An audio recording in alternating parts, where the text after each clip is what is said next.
Hi iVillage, it's Raven. I'm here at my house where, as you can see, we are ready for Christmas, and I'm ready to talk to my friends, family, and people to see what their traditions are for Christmas this year. In Puerto Rico, just like in a lot of the Caribbean islands, they have what's called the Parranda, which is actually a Christmas carol. People come playing guitars, different instruments, they sing, and they come to your house not at 9 o'clock at night. We're talking about they come home around 2 o'clock in the morning. And when they get there, they start singing, actually they start cooking. They start having a bigger feast. When they finish there, they decide to go to someone else's house, and before you know it, it's 5, 6 o'clock in the afternoon the next day, and people are still singing. My daughter, she's a year and a half, so I actually have to be Santa Claus, so that's a new thing that I've never had to do. We have Christmas dinner, but after that, every single year since I can remember, we always play win, lose, or draw, and it gets real crazy. Sometimes the men versus the women, sometimes the young versus the old.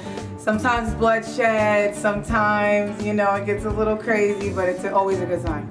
And for most, Christmas has nothing to do with the gifts, but simply just being surrounded by family and ones they love most. Our youngest son, Michael, is a captain in the United States Army, and our oldest son, John, is a pilot in the United States Navy.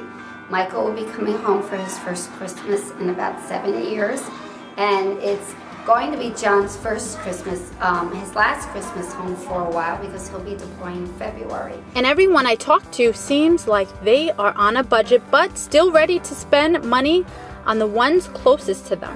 One thing that my family does is Secret Santa, and we used to always do $50 for Secret Santa for both sides of the family, and since the economy has changed, we've lowered it to $25.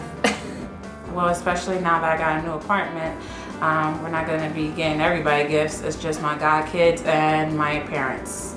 My daughter's not a child that wants everything she sees, so it's good for me. So we're just going to give her one big gift from Santa Claus. I don't have a whole lot of kids to buy for. Every year for the past few years, it's been similar for me. Everybody wants a gift card, so it's very easy for me to buy gifts.